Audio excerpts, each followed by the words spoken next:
Oh my goodness. Hi, good morning. Wow.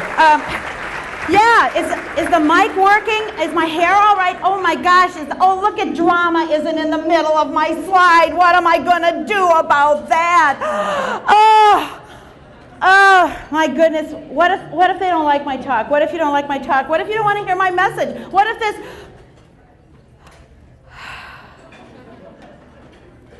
My friends, today I am delighted to talk to you about dialing down the drama.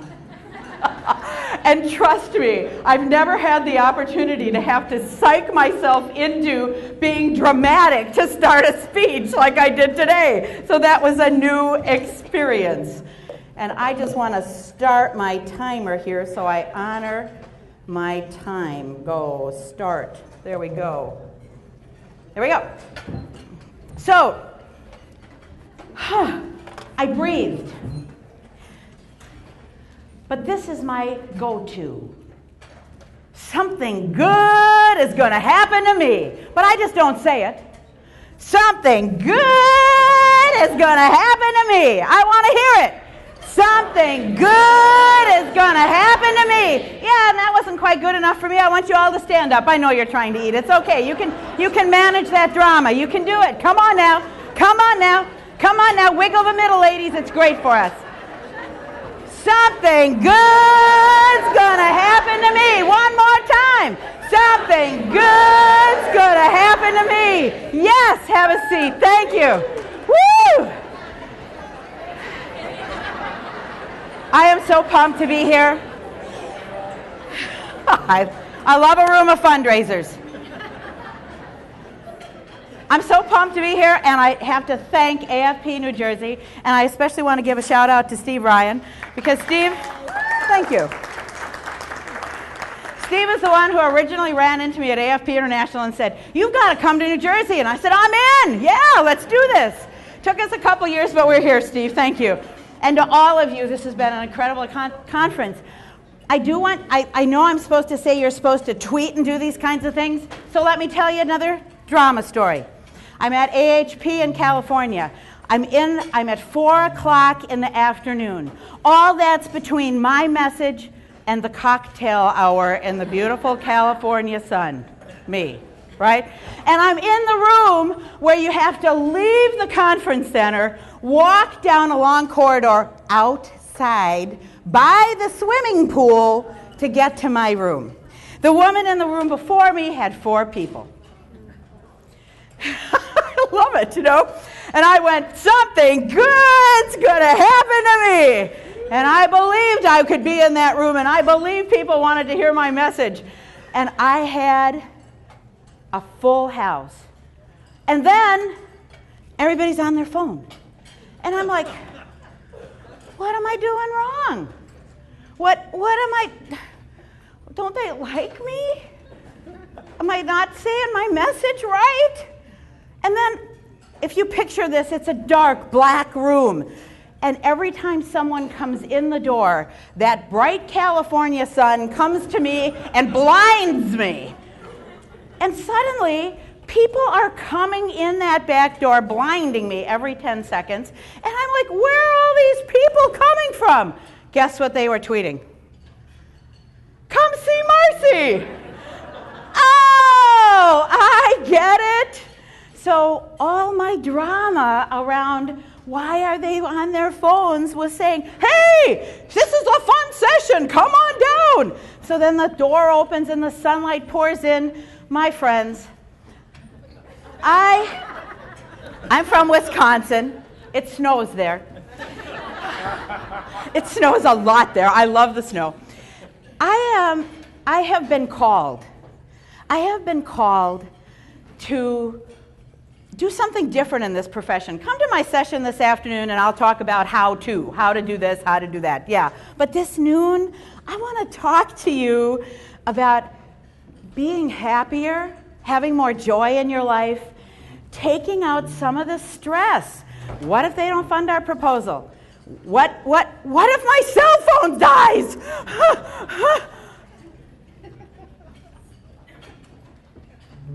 I want to help you today And I told Steve, I came up with 5 quick things that you could do. Oh, you're right here. Excellent. 5 quick things that you could do to help dial down the drama. Well, I have 12.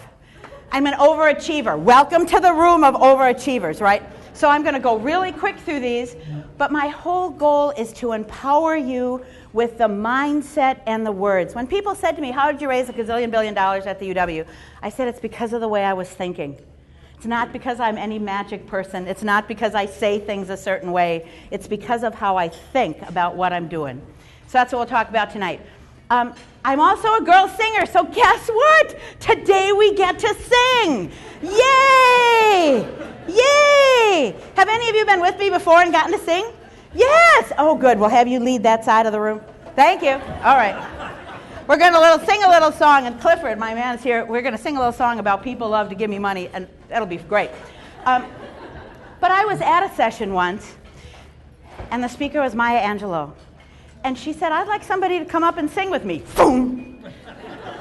I mean, you never saw lightning move as fast as I was on that stage to have a chance to be with Maya Angelou. And we sang an old Negro spiritual together. It was one of the most amazing moments of my life.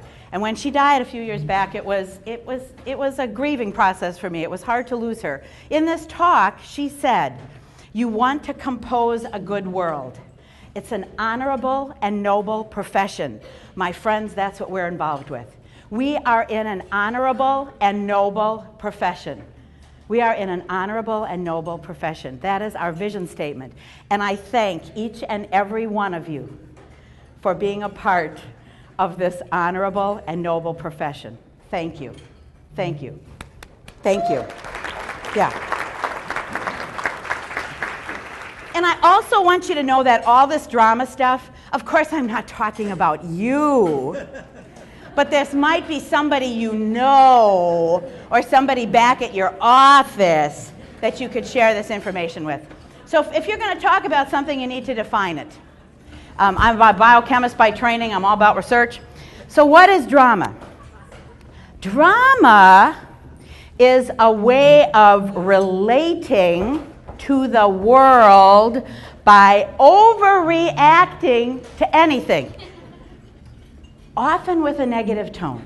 Here's the problem with it, often with a negative tone. I mean, there are people that go, oh, I'm so happy to see you. Oh. And I realize that's a positive tone, that's a little bit dramatic, but usually our drama takes a negative spin, and it impacts your physical, mental, emotional, and spiritual self, and it pours over onto others. That's how I'm defining drama. And what does drama do? I could have put 100 boxes on here, but I tried to limit it to these. And I'm just going to talk about a few of them. First off, we do have amazing turnover in our field.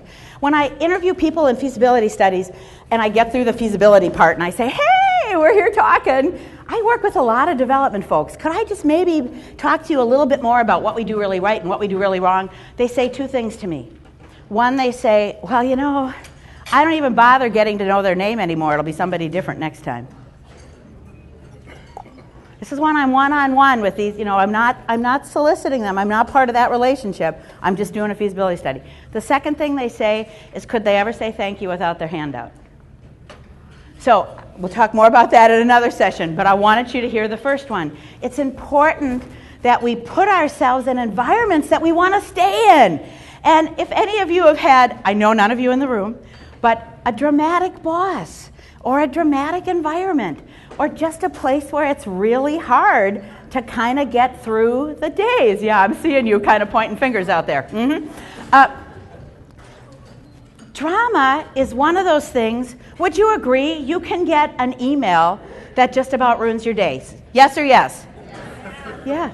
I mean, you can get an email that smacks you, right? Would you say you can get dramatic about even having to call and make those appointments? It's like, oh boy, they don't want to see me. Everybody calls and wants some. They know what I'm calling about. These calls are going to be terrible. Well, that's pretty dramatic. But drama depletes us. It literally can pull energy from us. Have you ever experienced a person that drains you? At the end of the conversation, you're drained. Say aye. Aye. Yeah. Yeah. Yeah. You know, there are people that lift you up. There are people that drain you. Drama is depleting. I want to talk about this one, spills over onto those around us. And I hope I don't offend anybody by this word. I'm sorry, but this is just how I talk about it. There are people in my shop, I call them crap magnets.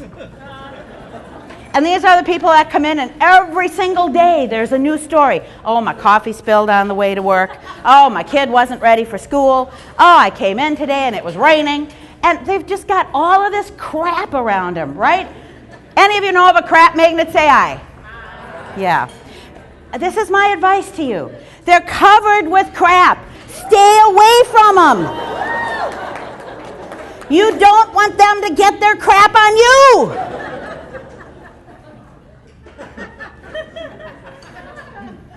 Now, if that person is your spouse, we have to talk about that after the session.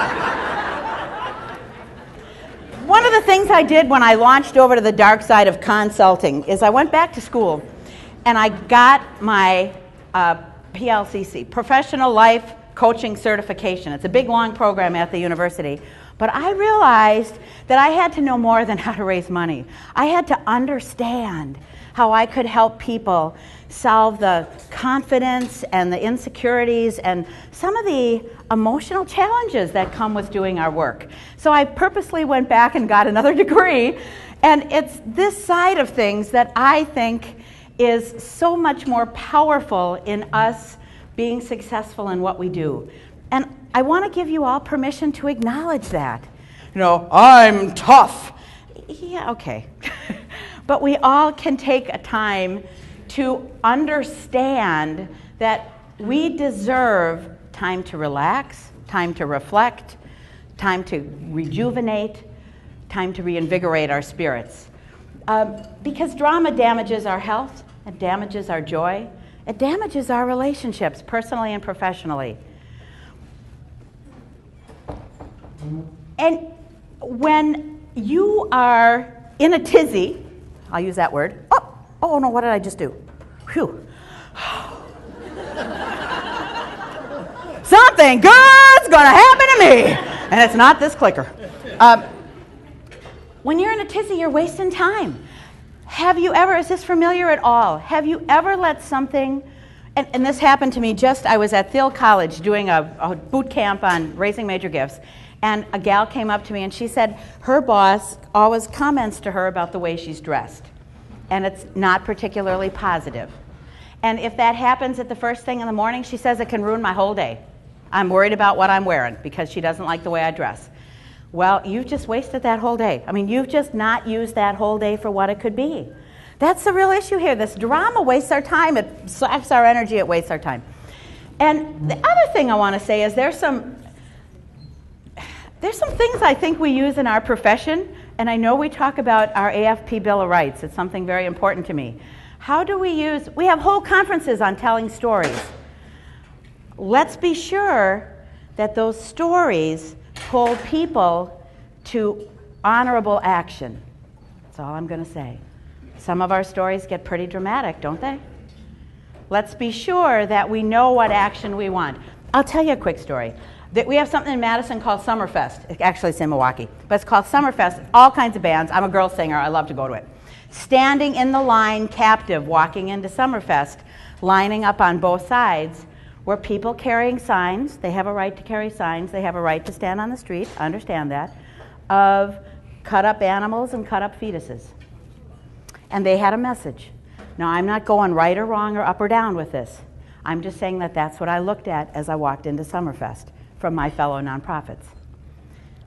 We have to think about the stories we tell and how we tell them, because drama can assert power over us. It can cause us to take some action, make some change. It attracts or gathers the wrong kind of attention. I'm going to talk about that a little bit more in just a bit. But have you ever had a child act out just because they wanted your attention? Say aye. Aye. Yeah. Have you ever acted out because you wanted attention? Say aye. I'll tell you a true story. I used to turn my expense account in late. Why? Because the president always called me into his office. When the president called me into his office, I can't make this up. It's just so crazy. When the president called me into the office, he'd say, Marcy, you don't have your expense account in yet. And I'd say, I know, but you know what I've been doing? Look at these expenses, blah, blah, blah, blah, blah, blah, blah, blah, blah, blah. And finally, about the 5th time this happened, he said, Marcy, I'm just going to set up a meeting with you where you can come and talk to me about what you're doing. You don't have to turn your expense account in late and make me have to yell at you first for us to have this conversation. My drama got my result, but there was a better way to do it, eh? Yeah. Say aye. Aye. Awesome. All right. So I'm kind of sneaking up on why we have drama in the first place. We do drama to get attention.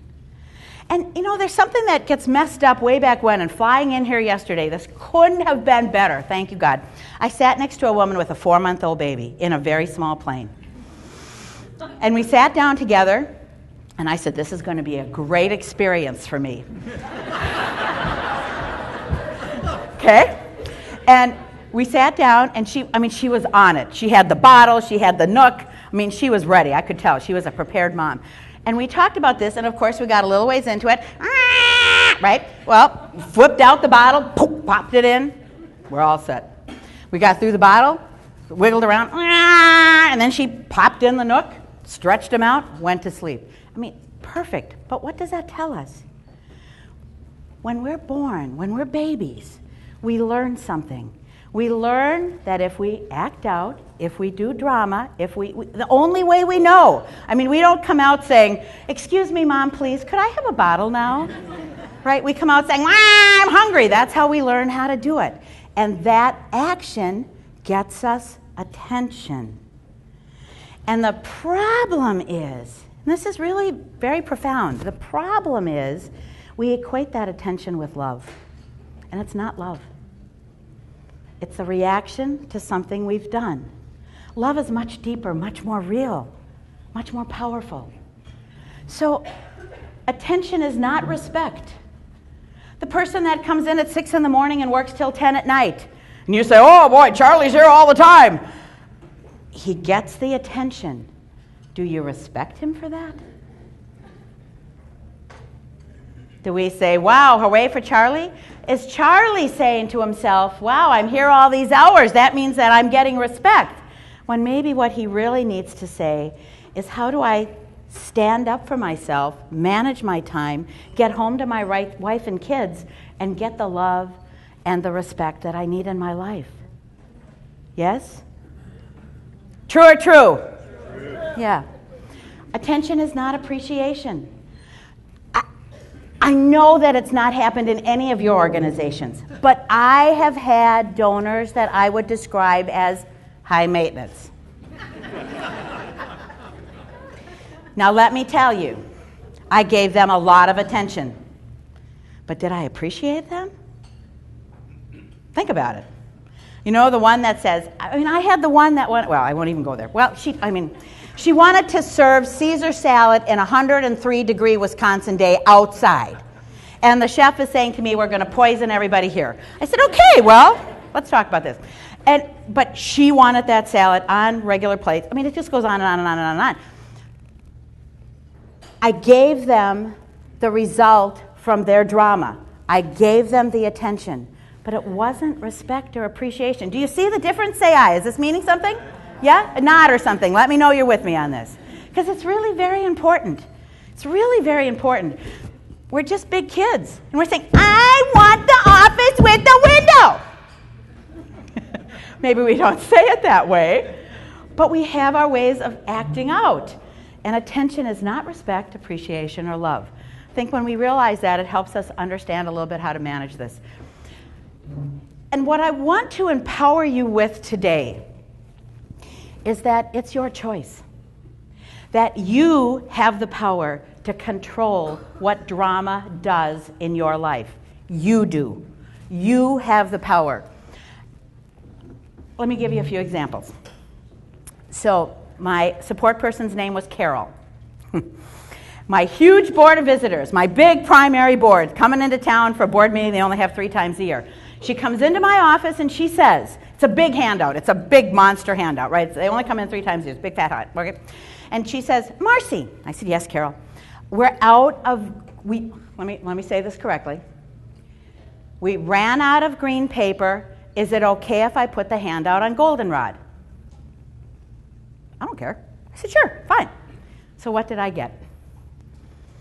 So Carol brings them back in, and there are a whole bunch that are green. And then there's some that are part green and part goldenrod.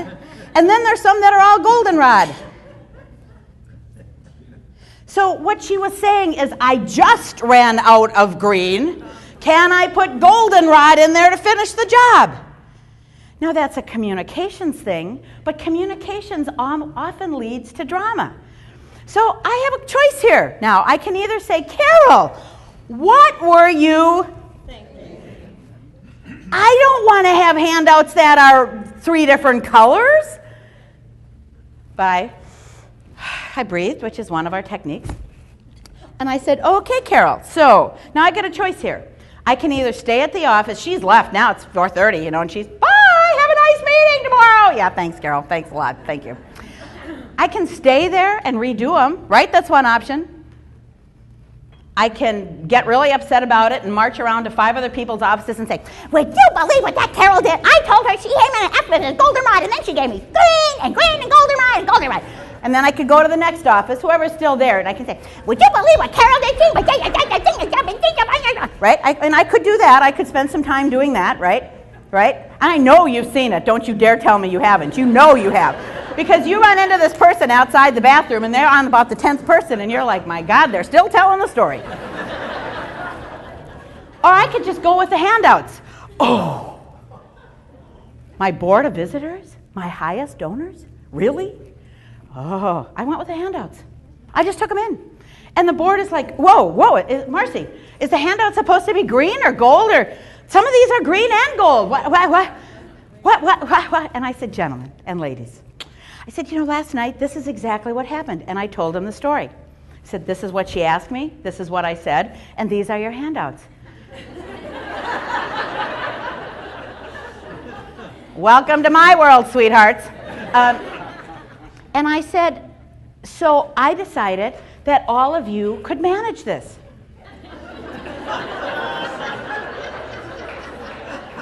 Yes? You're my board of visitors. You can handle this. And you know that it doesn't mean I respect you any less. You know that it doesn't mean you're any less valuable to this great college and university. You can handle these handouts, yes? And they said, yeah, we can. We also understand now why sometimes things get a little interesting when we work with Carol and when we call your office, right? But I chose how I would deal with that. I chose. It was my choice. Sorry I gave. So we got a brand new person on our team. We were lucky enough to have a director of stewardship. So this was a person that just did stewardship stuff. So one of the first things she did was she surveyed some of the bigger donors who had just made gifts and asked them, how was your experience working with the foundation? Right? Perfectly legitimate question. So she comes down to my office and she's got this look on her face, like someone's just punched her in the stomach and stepped on her foot. And I thought, this is not good. And I said, hi. And she said, Marcy, what?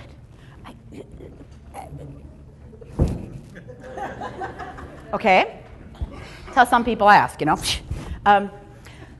So it was a comment. His name was Jim. I remember to this day. And Jim said, I am so sorry I made my gift. I am so disappointed with this whole gift I just gave. And I was just shocked because it had been a great relationship. And Jim and I considered, and I thought, now so here's the drama. What did I do wrong? What did I say wrong? What happened here? So what I had to say was, no, time out. You know what you experienced. I don't know what happened here. Jim, hey, it's Marcy. What happened here? I just got a note saying that you're really unhappy about making your gift. That makes me unhappy, Jim, and I need to know what happened. Well, Marcy, I didn't think you'd see that. Okay. Well, and that was then. Okay. Well, my grandson didn't get into the UW. Okay. So I'm still not quite going there, Jim. Well, you know, it's because all of these girls in high school are so much smarter than boys in high school. They mature earlier, and I learned more about girls maturing in high school than we have time for. But he says, and so my son doesn't get in because of all of these girls in high school, and I'm mad he's not in. Okay. So, Jim, your gift is for a scholarship for a freshman. Are you saying you want to change that? No. I just was mad that day, so that's why I put it down. Marcy, I'm excited about my gift and my scholarship, and everything's fine. And I said, well, you know what? There's some things I can do to help your grandson's whatchamajigger get reevaluated, and maybe we can look at it, or he can go off to another place for another. We have some answers for that. Okay, let's talk about it. So it had nothing to do with the gift. It had to do with a completely different situation, right? And the point here is I could have gotten myself all worked up about calling him instead of just picking up the phone and saying, I understand you're upset. How can I help? Let's talk about this, okay? Drama really comes from a mindset and a mentality that's a victim. And that victim mindset starts with, poor me. Why does this always happen to me?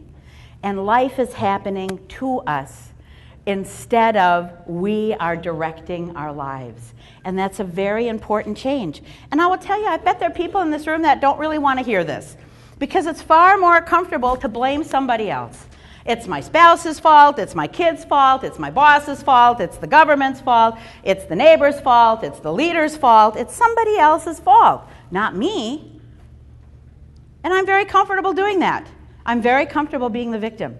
Unfortunately, that does lead to something that I'm feeling now, is a world where we're ready. We're ready to get that person. We're ready to get that thing. We're ready to get that institution. We're ready to get something. We're ready to blame, to be angry, to be frustrated by. And I feel like sometimes people are firecrackers, and I'm not sure what's going to light that fuse and set them off. And I think it's all of our problem to look at, how do we create a gentler world? How do we behave to help people diffuse those firecrackers, not add to them? How do we behave ourselves? Let me give you some of the things in my work that I hear all the time. We don't have the right people on our board. And I'm sure none of you have said that. I do it all around here. I put in 60 hours a week just trying to keep up. We don't have enough staff. Our staff doesn't have enough training. I mean, whatever. It's all we're lacking. We don't have the money. I am so overwhelmed. One thing I probably hear more than anything else, I am so overwhelmed. Oh, I'm so overwhelmed. Yeah, she's got it right in the front row. I am so overwhelmed. You didn't put your hand to your forehead, though. I don't get the support I need. I don't get the training I need. The government's not giving me the grant. Raising money is hard. You know, if you think raising money is hard, it's hard. If you think raising money is easy, it's easy. It's kind of like that old saying by, I forget who it was, Henry Ford, right? If you think it is or you think it isn't, you're right. There are too many nonprofits in our town. They're all asking the same people. I'm sure you could add to this list. It's very popular. Where's the one that says, what about me in this equation? So we need to serve our clients, but not become them. Then, of course, we've got thank you for laughing at that. You know, I searched and searched and searched to find this picture.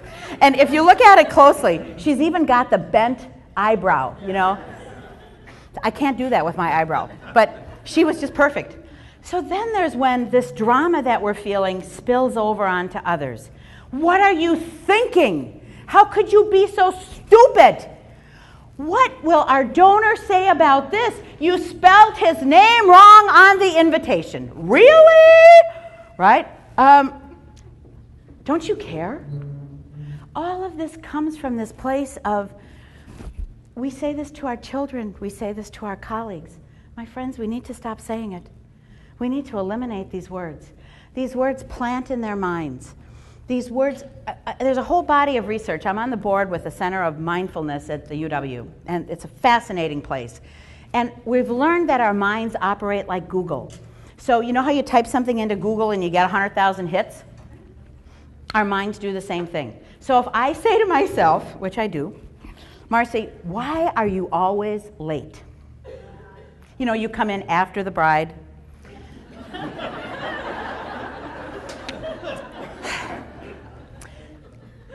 And what happens is my amazing mind gives me the printout. Yep, late at the funeral. Yep, late at the yep, late for the meeting. Yep, late. And there it all is. And what does that do? Does that help me be on time? Yes or no? Of course not. So if I say, why am I such an on-time kind of girl? Well, the first time I asked that, there really wasn't much of a list. But you know what? Now I'm almost always on time or early because I've asked myself a different question. So when we ask these questions, we're planting in somebody's mind. It goes beyond that incident. So when you come back and say, hey, I was upset, I'm sorry about that, boy, that doesn't undo the damage, people. It doesn't undo the damage. We've got to watch what comes out of our mouth. And what I want to do for the rest of our time together is I started out with 4, and I told Steve I'm up to 12, and thanks to you I have 13. Okay. I want to give you some really quick, fun, easy tools where you can just smack drama in the face and shut it off. And I want you to picture, I had to search for a dial. You know, we don't have many dials in the world anymore. I was really upset about this. I went into a whole drama fit about why don't we use dials? I'm saying dial down the drama, not fader down the drama, but dial down the drama.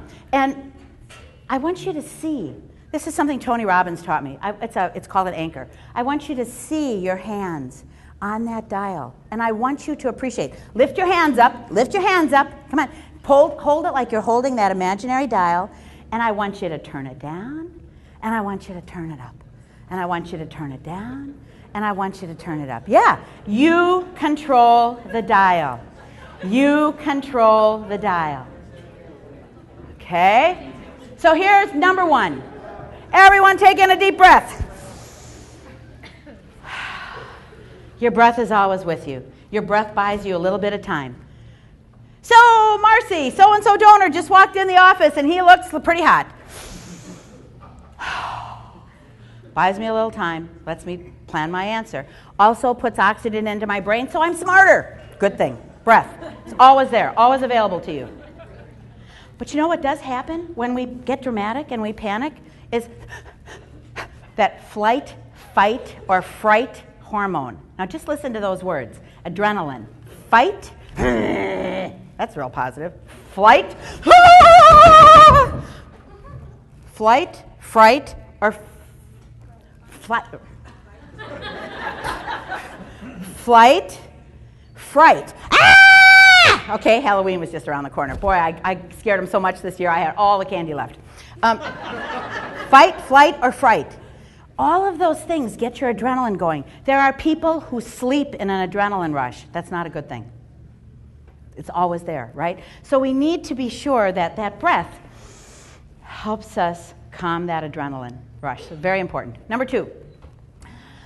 His name was Earl Nightingale. His book sold 1 million copies, the first spoken recording in 1957. He said the key to success, we become what we think about. Let me hear that. We become what we think about. More energy, please. We become what we think about, indeed. And if it were easy, we would all be rich, thin, and famous. It's not easy. Thinking about that one, aren't you? We become what we think about every day. It's a challenge to manage our thinking. I'd like you to think about your brain as being a great, big, huge, wonderful, fertile Wisconsin piece of farmland. It could be New Jersey. That wasn't the funny part. Okay. Cheese curds. Yeah, no, we don't raise cheese curds in a field, honey. No. Talk to me afterwards. So, Anyway, think of it as a big, fertile piece of land. And it's the kind of land that if you just dropped a seed, it would go whoosh, right? It would just grow so amazingly. Your brain's much more amazing than that. But think about it a minute. The land doesn't say to the farmer, "Farmer, I want to be corn this year. Farmer, I want to be alfalfa. Farmer, I want to be soybeans." The land truly doesn't care. The farmer decides what to plant in the land. This is very important. Very important. Truly, your brain doesn't care what you put in it. Smut, fear, anxiety, worry, doubt, insecurity, hate, power, or something different. Your brain doesn't care. Your mind doesn't care. You decide what you plant in your brain. I don't listen to the news. Sometimes weeks go by. I mean, I remember when this clown business happened, and we were at some place, and I said, "Oh, look at that clown outfit." And then my son said, "Yeah, Mom, that's kind of weird. They have that in the window." And I said, "Why would it be weird to have a clown outfit in the window?" "Mom, you know about the clowns?" "No." I mean, so there's some things I may not know about, but there's a lot of things I just don't care to plant in my brain. I'm very particular with what I listen to. Very particular with what I subscribe to. I've learned how to unsubscribe. I've learned how to unfriend. I've learned how to block tweets. I've learned all those things. Now, that doesn't mean that I'm not open to hearing new ideas or different thoughts, but I am not interested in rants and rage. I don't need that in my life. That depletes me. I choose what I plant in my brain. I choose. And I choose what I allow others to plant. And do I have that next? Oh, well, then I'm going to go to the words we use. So the words we use are so important because out of our mouth into our heads. So what we say, we put in our heads, or what's in our heads come out of our mouth. Our words are powerful.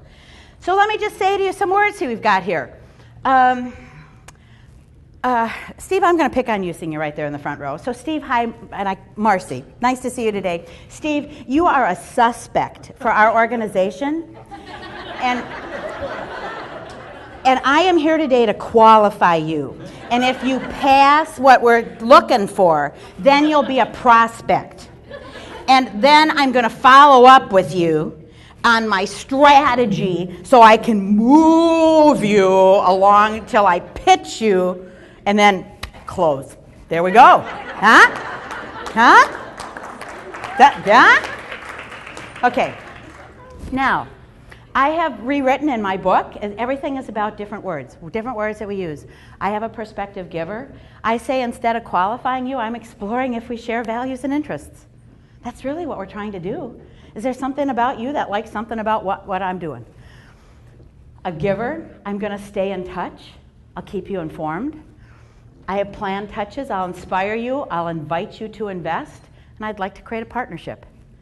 I like those words better.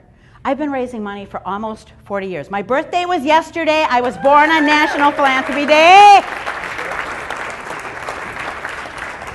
Yeah, I don't know how my mom planned that, but that was pretty good. But I want to ask you a question, because people will say to me, "Marcy, I would never say that to my donor. I would never talk like that to my donor." Oh, I see. Okay, show of hands. How many want a friend that talks differently to your face than behind your back?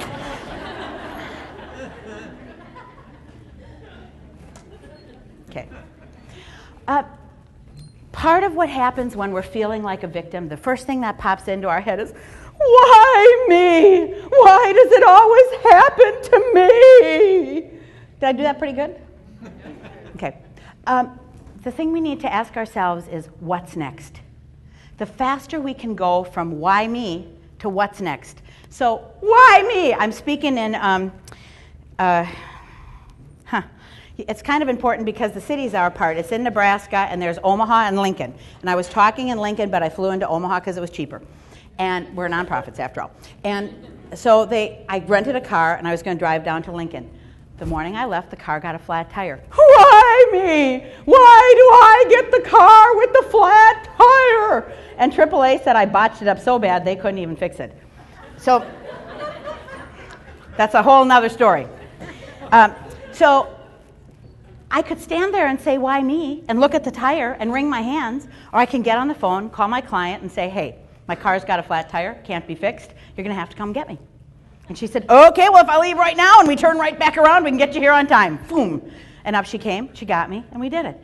So the second I go from why me to what's next, I'm taking action. So I will say, why me? You say, what's next? Because I want to plant this. Why me? What's next? Why me? What's next? Why me? What's next? Good. Do you want to anchor that one? Now I've got another one for you. There are people who don't even get to the part of being a victim. They don't even get that far because they're all tied up in what if. What if this donor doesn't give? What if my child gets messed up with drugs? What if my husband loses his job? What if? So they don't even get to the point where something happens. They're worried about it and it hasn't even happened yet. So what if needs to turn into what's now? What if my donor doesn't give needs to turn into where am I at with him now? What are the opportunities I have for a conversation between now and the end of the year? Who else could I involve with this that would help him decide whether an investment in us is something that's meaningful for him? So, what if, what's now? Okay, you know how this goes. What if? What's now? What if? What's now? What if? What's now? See what you remember. Why me? There you go. Wow, awesome. And then you've already experienced this one at the beginning of our talk. Something good's going to happen to me, my all-time favorite, especially when I'm in the car. It has reduced the amount of time my middle finger does an inappropriate thing. There's thanks for sharing. When somebody, you look at that little squirrel, he's on the psychiatric's couch. He said, when I learned you are what you eat, I realized I was nuts. When someone says to me, you know, Marcy, people don't really want to hear that mindset stuff. They want to get to the how-tos. Thanks for sharing. And if you see anybody that's ever studied or worked with me, and they do this while you're talking to them, let me just say that's not a good sign. So I want you to reach your hand up, grab that pretend thought in your head, fling it off, and say, thanks for sharing. That is, again, a tool. See, what I really want you to take home here is that if you just walk through life, the drama is going to overpower you. You've got to have tools that you take action with that help you deflect that drama. So thanks for sharing, tool. We're all messed up about money. Money doesn't grow on trees. The love of money is the root of all Evil. Yeah, right. It's the love of money. Money isn't the root of all evil. It's the ends don't justify the means. Blank rich. Filthy rich. Yeah, filthy rich. Stacy, I'm so glad you met with me today. You're filthy rich. So why did I bring that up? Because it's in your heads. You're taking it along on your calls. Let me tell you one thing. You always have to take yourself along on your calls.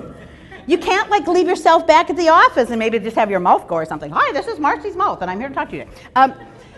So what's in our heads comes out even if we don't say it. It comes out in what we transfer about us to our donors. We must understand that it's not either or, it's an and. You can be spiritual, noble, liked, honorable, loved, respectful, respected, and be very, very rich. It's not an or. It's not an or. It's an and.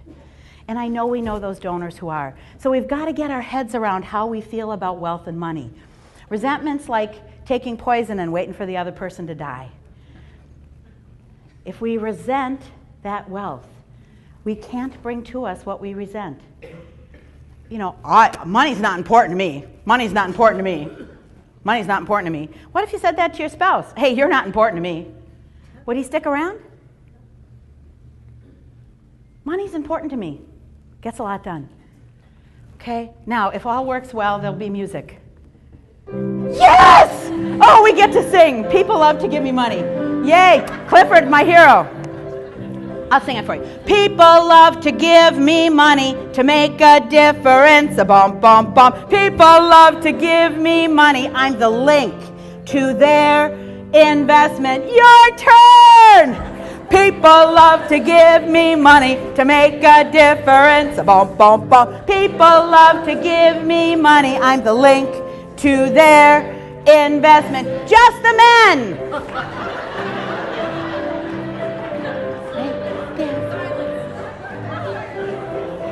There you go. I'm the link to... Okay, everybody! People love to give me money to make a difference. Bum, bum, bum. People love to give me money. I'm the link to their investment. Last line. I'm the link to their investment. Give yourselves a hand! Woo-hoo! I want that song to get in your head. I want you to wake up in the middle of the night going, people love to give me money to make it. I want that to be a millennial told me this. I'm smart now. She said it's an earworm, Marcy. Yeah, I'm giving you an earworm. People love to give me. It'll make a difference in your life. I got to move here. We can form new habits, and there's all kinds of literature on this. But meditate 5 minutes a day. That really means shut up and be quiet. Clear your mind. Really hard for development people. Write down 3 good things that happened. Do 1 act of kindness. The whole deal is you do this with yourself. You don't say, I meditated today. This isn't an outward thing. This is an inward thing. Take responsibility. This morning, the guy next door says, yeah, lady, that's really nice. I might have gotten a little loud. I had a little drama going on this morning, so I really had to create my life. So let me hear it. I create my life. Raise your right hands. Your other right hand. There you go. Marcy. I promise to begin each and every day with I create my life. Thank you. Now do it. Do it. It'll make a difference in your life. Take responsibility. Okay. Take back the power that you create everything in your life and everything that isn't there. And you know what? When there's parts of your life you don't like that kind of, can I say sucks? That kind of sucks.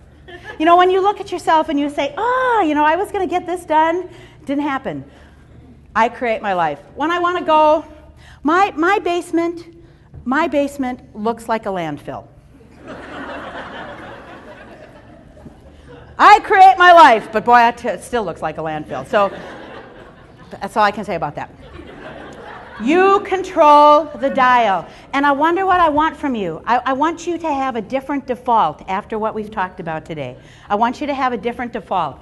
I want you to create an intentional, did you hear that word? Intentional.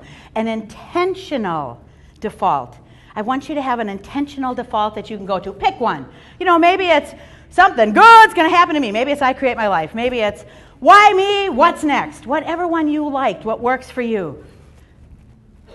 I don't know if I can do this. Would you...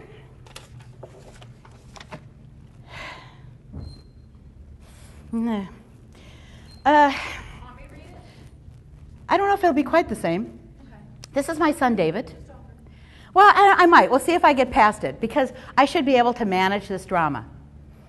And this came on my text about 6 days ago. Mama, just letting you know, I should say, my son David, my whole family's musical. My son David is at the Berklee College of Music in Boston. He was accepted there. Yes, ma'am, sir. Juilliard, Thompson in Nashville. I mean, the kid's just, he's a rock star. He's great. So this is my son David. So my text, Mama, just letting you know, crazy thing happened tonight. I am totally safe. But I was across the street from a shooting. 10 gunshots with a pistol. I helped get some people who were frozen moving, and then found a security guard, and we went over and we stopped the situation. Awareness, orange. When the people froze in on this dramatic situation, my son used his training. He knows how to use a gun. We're hunters. He knows how to use a pistol. He's been in extensive defensive pistol training. And he's familiar with guns, and he knows what to do. So why I use this today is that's more dramatic than the drama that we're going to come across. So I didn't email him, I didn't text him back and say, David, what were you thinking? Why didn't you get your sorry butt out of there? I said, good job, son. Thanks for stepping up in the world and doing something that made a difference to other people. There are people alive today because of what my son did. I know that.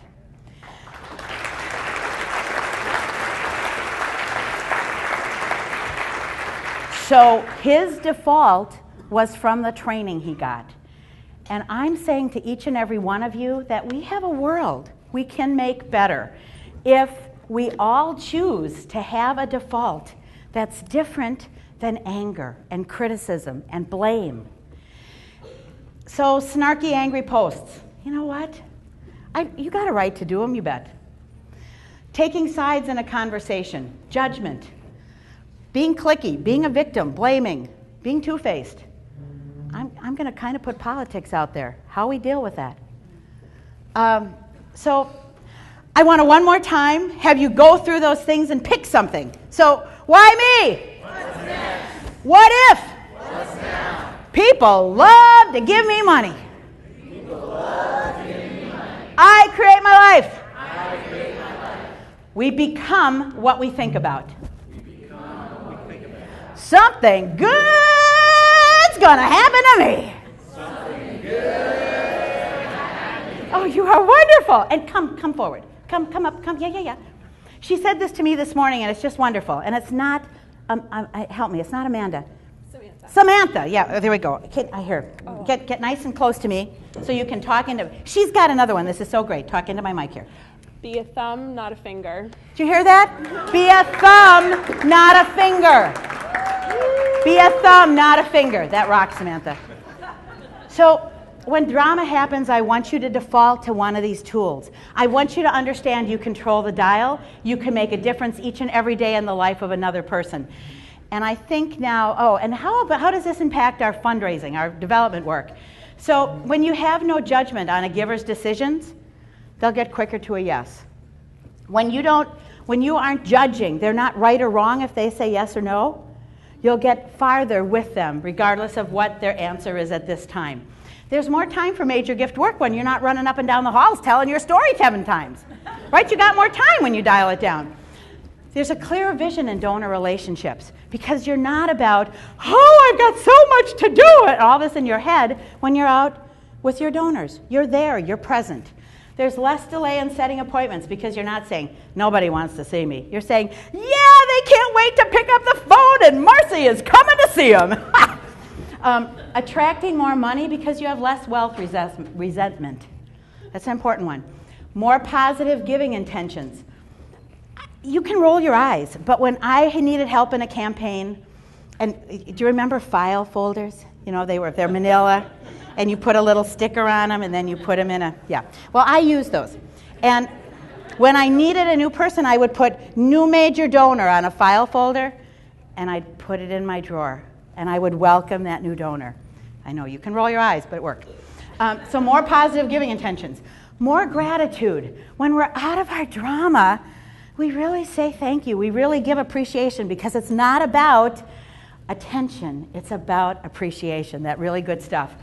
Better volunteer partnerships. When we're not in a kind of a place of drama and it takes me so long to teach you how to do it. I mean, I could do it better myself, right? So we get better volunteer partnerships because we let that go. Better staff relationships. And I'll tell you what, if we have less drama at work, we have less drama at home, and then we have more joy at home, and that carries over into work. Wow! Right? Good stuff. So I'd like to close. Please play. Oh, where's Clifford? Can you crank it? They can't hear it. Louder. Louder. Well, it's kind of fuzzy. We'll do it. Not sure why it's fuzzy. May I sing one more time? Please. People are talking about giving and having real impact. They want impact. They know their giving brings joy to living, keeps this whole world on track. It doesn't matter size or charity. They know there's joy in giving generously. Yeah, I want to feel like that. I want to feel like that. Feels so good to invest. There's joy in giving back. I want to feel like that. You know, I want you to sing with me. I want to feel like that. Come on, girlfriend. I want to feel like that.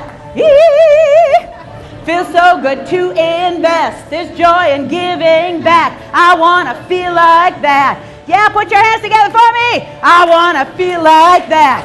Yeah, I want to feel like that. Woo! Feels so good to invest. There's joy in giving back. I want to feel like that. Yeah! Thank you, each and every one of you. Dial down that drama. Compose a good word. I want to feel like that. Thank you. Thank you. Thank you.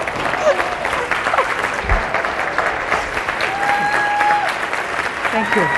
Thank you. Thank you.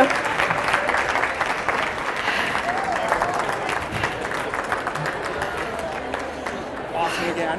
Congratulations. Thank you. Thanks for coming. You have to turn yourself off.